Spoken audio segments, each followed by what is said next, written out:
ladies, welcome back to Lifestyle Chapter. If you are new to this channel, I welcome you to the family and please subscribe. If you're already here, I'm happy to have you back. Today I'm going to share with you how I make my homemade tomato puree.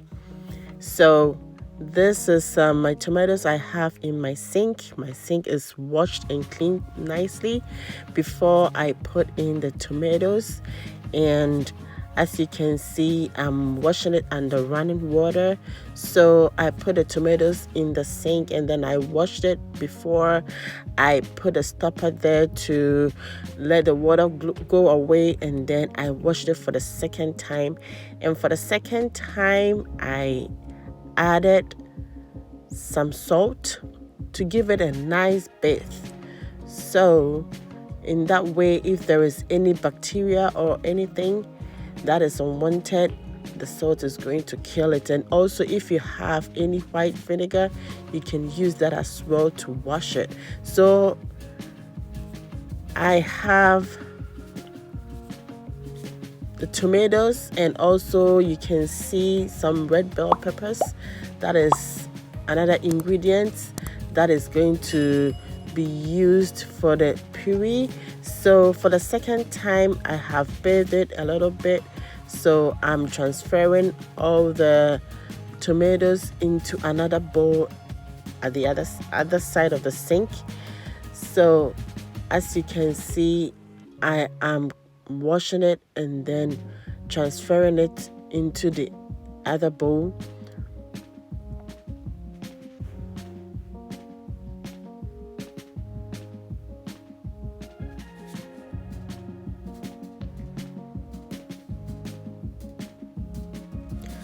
To that, I will release the stopper for the water to leave the sink, and then I'll put in the rest of the ingredients that I already prepped.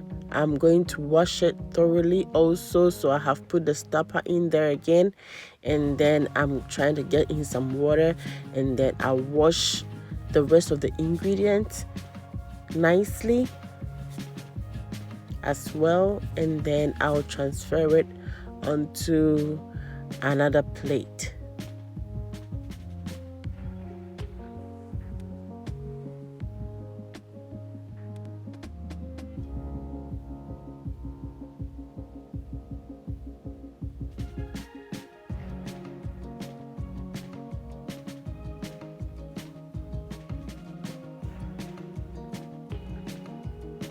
I'm continuing washing the last ingredients that I have. They are tiny, so I didn't want to mix it up with the other ingredients. So I had this in a small bowl, which I have washed.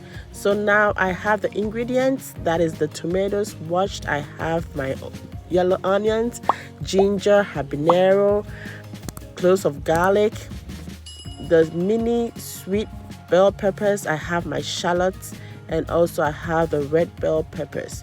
So I'm going to cut the tomatoes into smaller pieces to help the blades of the blender blend it smoothly. So as you can see, I'm cutting the tomatoes up, which I'm going to blend.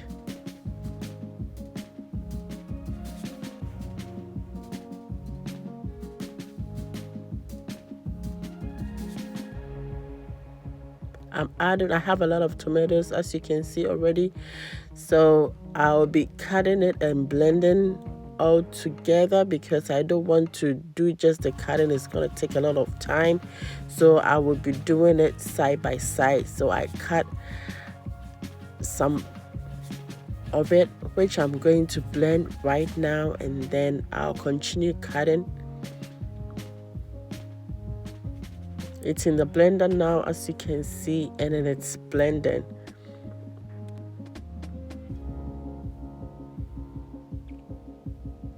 To that, I have a big pot that I'm transferring the blended tomatoes into.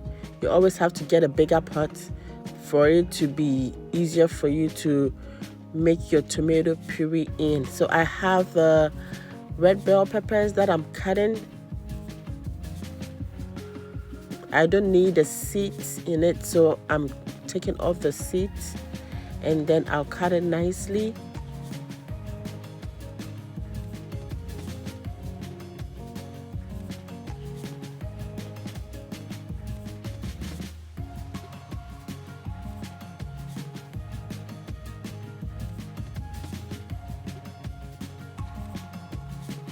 I'll push it to the side, and then to that I'll start working on the shallots. I'll cut those as well into smaller pieces. In this case, this is going to allow the blender blend it well. That is why I'm taking the time to cut all the ingredients.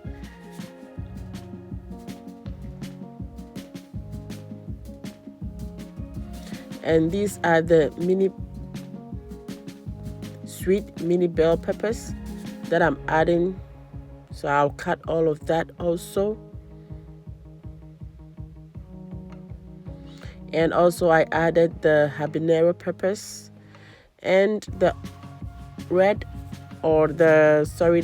yellow onions are also going to be chopped into smaller sizes.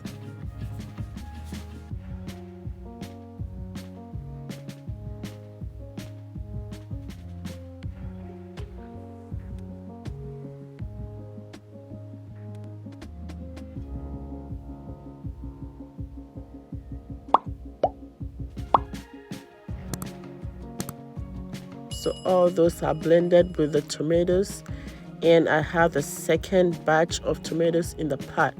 The third batch is going in. I have the tomatoes and all the ingredients that are chopped. Some are going in right now. So it's blended, and I have transferred it into the pot. Now everything is blended and the pot is on fire. I'll stir everything up again to make sure, since I blended in batches, to make sure everything is incorporated well. And I'll cover it and I'll allow it to cook. You don't have to do anything about it. You just leave it to cook.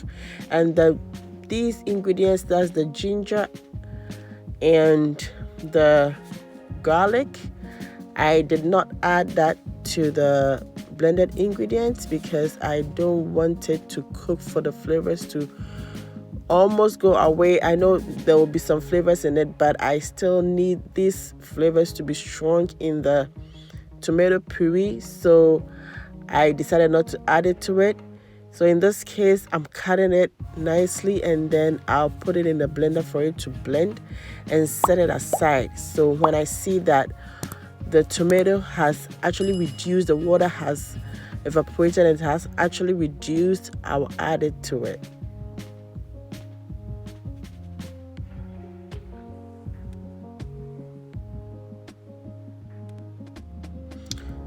So I've come to check on the tomatoes. As you can see, it is boiling, it's cooking, the heat is in there and it has started boiling.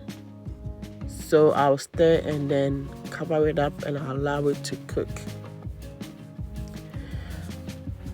Again, I came to check on it and look at how it has reduced. From the earlier size it has reduced. As you can see, the water is going down and then it is gradually turning into puree. So this is where I added the ginger and then the garlic I was talking about. This is where I added, so it doesn't cook throughout the whole time. Now it is almost done, so this is where I want to add those ingredients for me to have that strong flavor when the tomato puree is done. I'll stir everything up nicely and gently and then leave it. So lovelies, look at how the tomato has reduced to now it is actually looking like a puree. All the juices of the tomatoes has vaporized, it's out, and you can see how the tomatoes has become right now. At this time, you can actually use this, you can store it, and you can use this for your stews, your jollof rice stew, your wachi stew, anything that you want. And it also saves time, especially when you come back from work and you want to cook something. You don't have to go all the way to get tomatoes to be blended and all that. You have this and it is quick to be done, and also it saves money. So I wanted you to know how this is all about, and I hope you enjoyed watching, and I know that you try it and you let me know. Thank you.